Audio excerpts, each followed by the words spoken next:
Student आप लोग देखें त्रिभुजों की समरूपता बताया गया। समरूप त्रिभुज किसे कहते हैं हमने उस दिन बताया था। तो कहते हैं कि दो त्रिभुज समरूप होते हैं तो कंडीशन क्या होना चाहिए कि त्रिभुजों की समरूपता क्या होगा, मतलब दो त्रिभुज जिस तरह रहेंगे उसको क्या करना, कंपेयर करना, उसके रूप को कैसे बना हुआ है ये चीज़ है।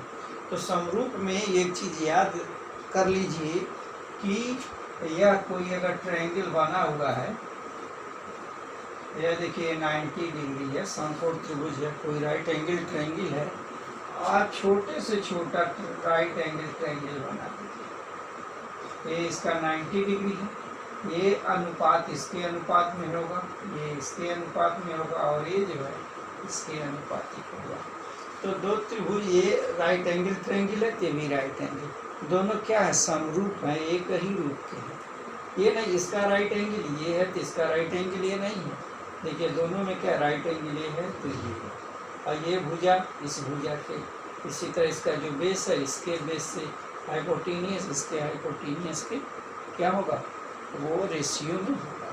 तो देखिए कह रहे हैं कि दो त्रिभुज समरूप होते हैं यदि, नंबर फर्स्ट क्या है, यदि उनके संगत कोण बराबर है। संगत कोण है, देखिए ये 90 है, 90 है, ये अगर 60 है तो ये भी 60 है, ये 30 हो जाएगा। तो उनके संगत कोण बराबर हैं। दूसरा चीज़ क्या कर रहा है, उनकी संगत भुजाएं एक ही अनुपात में है या समानुपातिक है। उनका अनुपात क्या होगा, एक ही अनुपात में होगा। तो दो त्रिभुज समरूप होंगे तो कंडीशन दो, पहला उनके संगत कोण बराबर हों और उनकी संगत भुजाएं एक ही अनुपात में हो या ये समानुपातिक हो। ये नंबर पहला समझ में आ गया। दूसरा देखिए क्या कह रहा है, यदि दो त्रिभुजों के संगत कोण बराबर हैं, संगत कोण बराबर हैं तो ये समान कोणिक त्रिभुज कहलाते हैं।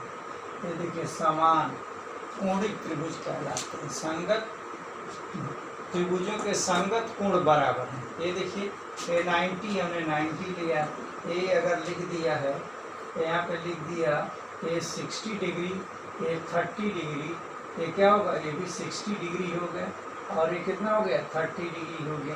तो इनके समान कोणिक त्रिभुज इसी तरह से यह क्या होगा, ए बी सी और ये पी क्यू आर।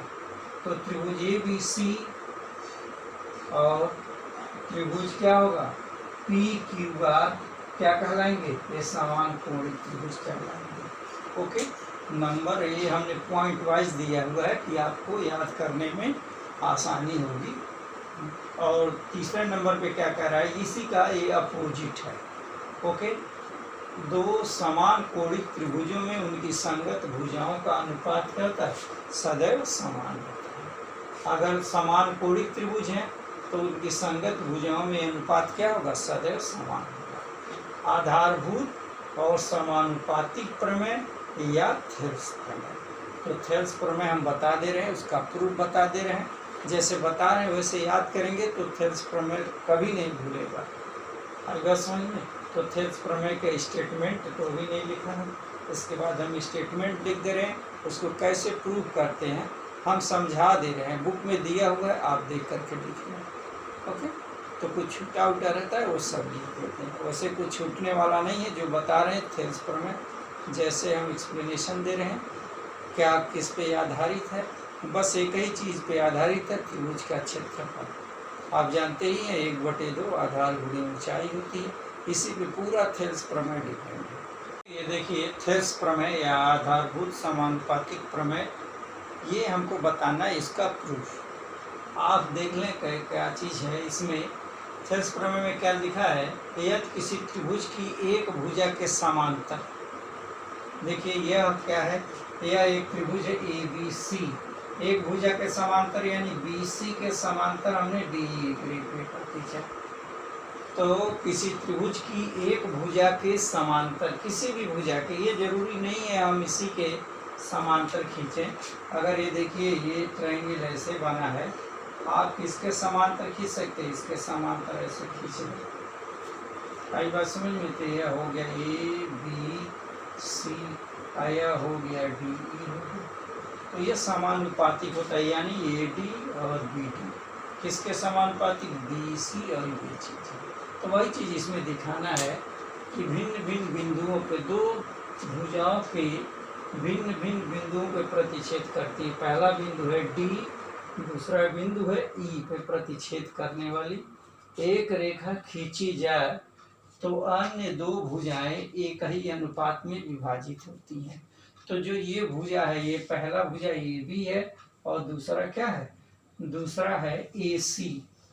यह देखिए AB और AC को दो भागों में बांटा है। यह पॉइंट DE क्या है, BC के पैरेलल खींचा गया है। तो AD अपॉन, यहाँ देखिए क्या लिखे, AD अपॉन DB, यानी यह भुजा इसके अनुपात में होगा। इसी तरह से जब हम इधर से जाएंगे तो इधर क्या हो जाएगा, AE, देखिए AE अपॉन EC हो गया। ये थ्योरम है, यही हमको क्या करना है, यही प्रूव करना है। आप समझ लें, बुक में तो दिया हुआ है, उसको जैसे लिखना है। पहला काम हम क्या करें, अब हमको लेना क्या है, AD हमको कहाँ से मिलेगा, ये समझ लीजिए। AD आप देख रहे हैं यहाँ पे ये चीज़ है। तो सबसे पहले त्रिभुज ADE का क्षेत्रफल आप निकालना है। आई बात समझ में। तो त्रिभुज कौन सा है, ADE का क्षेत्रफल। आप जानते हैं क्षेत्रफल, त्रिभुज का क्षेत्रफल क्या होता है, 1/2 आधार गुणे ऊंचाई, 1/2 आधार गुणे ऊंचाई इक्वल टू, अब 1/2 आधार यहाँ क्या है, आधार है AD, तो लिख देंगे AD गुणे ऊंचाई किसका है, ये इसकी हाइट है। यहाँ पे देखिए 90 डिग्री का एंगल बनाया है, तो ये होगा EN या NE। ओके, तो 1/2 AD गुणे EN हो गया। ये पहला त्रिभुज है, त्रिभुज ADE का क्षेत्रफल हो गया। अब दूसरा क्या होगा, इसी प्रकार त्रिभुज कौन सा, BDE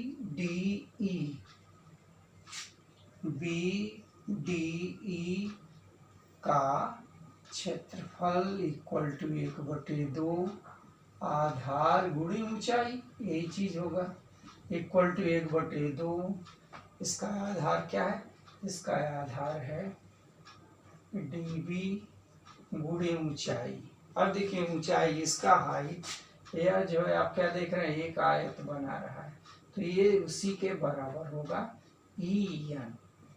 ये equation number first, equation number second हो गया। अब देखिए हमने क्या किया, पहले इस साइड को बेस लिया है, पहले हम AD को बेस लिया है, फिर DB को बेस लिया है। अब इसी तरह से त्रिभुज, इसी त्रिभुज का क्षेत्रफल निकालेंगे, लेकिन इसका बेस क्या होगा, AE होगा।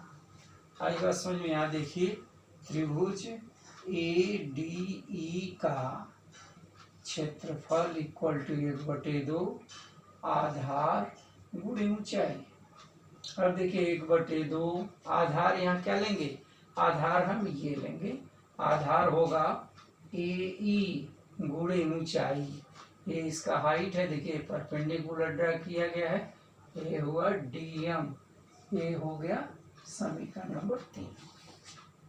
फिर देखिए अब त्रिभुज किसका हमने निकाला है, यहाँ अब हमने निकाला है इसी का, जब बेस से है, अब हम निकालेंगे किसका, इस त्रिभुज का DEC का क्षेत्रफल। ओके, त्रिभुज DEC का क्षेत्रफल इक्वल टू 1/2 आधार गुणे क्या है, ऊंचाई, 1/2 गुणे इसका आधार क्या है EC गुणे इसका क्या होगा EC, ये इसका हाइट है, ये EC के इक्वल होगा। देखिए ये एक आयत बनाता है, तो ये DM के ही बराबर होगा, ये होगा DM हो गया समीकरण नंबर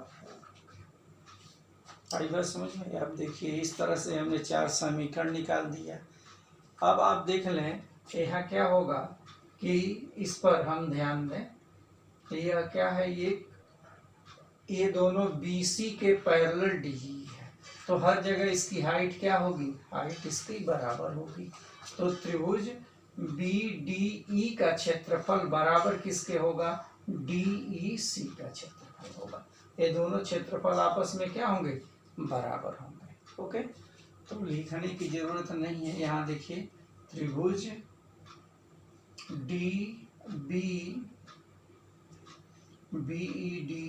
BDE का क्षेत्रफल इक्वल टू त्रिभुज DEC का क्षेत्रफल, त्रिभुज DEC का क्षेत्रफल, ये दोनों आपस में बराबर होंगे। अब देखिए ये समीकरण नंबर 1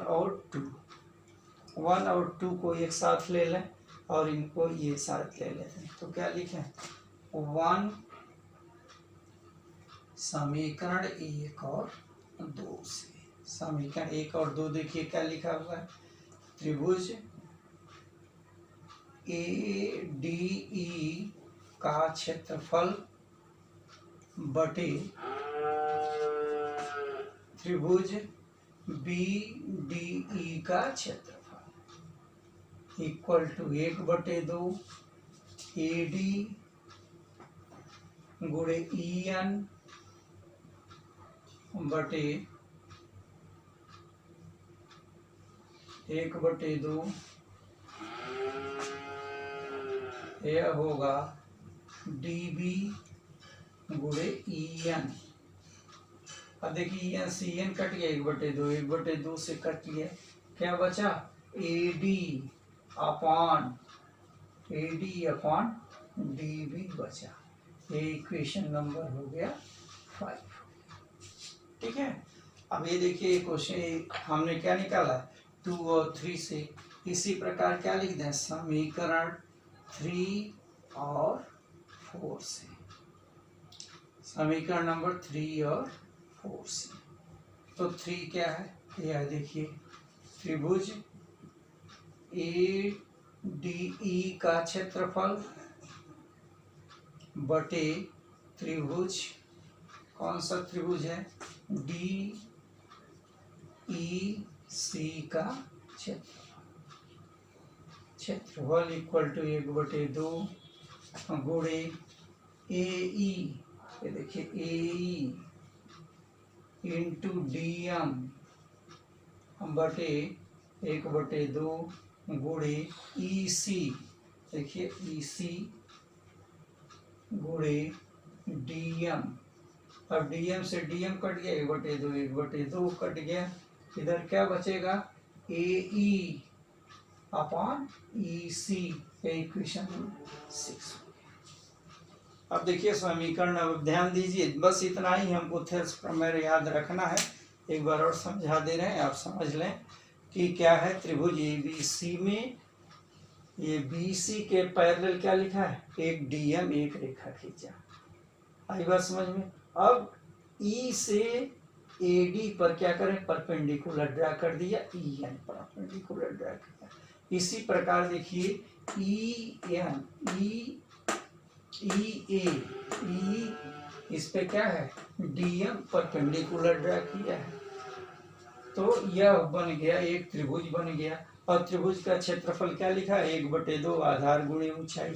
पहले में आधार AD लिया है, फिर इसमें आधार DM लिया है, तो जो काम हमने इस साइड में किया है वही काम हम क्या कर देंगे, इसमें कर देंगे। AE क्या है, इसका बेस ले लेंगे और इसकी हाइट क्या हो जाएगी, DM हो जाएगी। ओके, आप देखेंगे कि यहाँ एक आयत बना रहा है, यहाँ पे देखिए एक आयत बना रहा है, इसलिए यह जो है इसके बराबर हो जाती है और यह भुजा किसके, इसके। अब किस कंडीशन पे है कि कितने डिस्टेंस पे है, ये अनुपातिक हमको ज्ञात करना है। तो इस तरह से हमने क्या निकाला, ADE का पहला, फिर क्या निकाला है यहाँ दूसरा त्रिभुज क्या है, BDE का क्षेत्रफल निकाला। तीसरे में फिर हमने ADE का ही निकाला है, लेकिन बेस E यहाँ देखिए AE लिया हुआ है, इसकी हाइट क्या है, DM है। और लास्ट में DEC यानी DEC, ये त्रिभुज है, यह त्रिभुज है, इसका क्षेत्रफल हमने निकाला है, इसी बेस लिया और डीएम हो गया, ये हो गया इक्वेशन हो गया। अब हम क्या देख रहे हैं, समीकरण कौन सा, इन दोनों को हम देख रहे हैं। समीकरण किससे, समीकरण 5 और 6 से। तो यह देखिए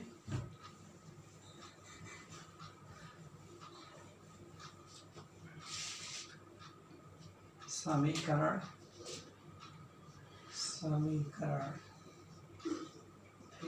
6 सी क्या हो गया, यहाँ देखिए AD upon DB equal to AE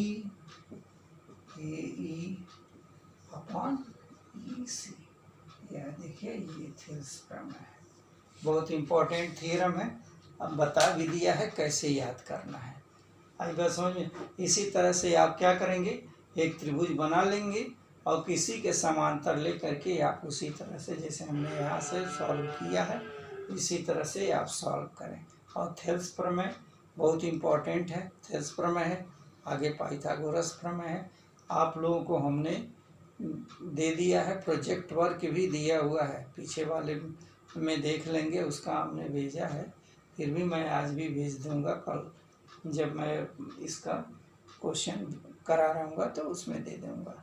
आप क्या करें, ये थेल्स प्रमेय याद करें, कैसे हमने प्रूव किया है, प्रूफ भी बताया है, प्रूफ याद करें, ठीक है। और प्रोजेक्ट वर्क 1 अक्टूबर को सबमिट करना है और उसका हमने भेज दिया है, क्या करना है, उसमें 2 ही प्रोजेक्ट दिया हुआ है, प्रोजेक्ट 30 नंबर का है, आप जितना अच्छा करेंगे उतना ही अच्छा नंबर पाएंगे, ठीक है। Okay student.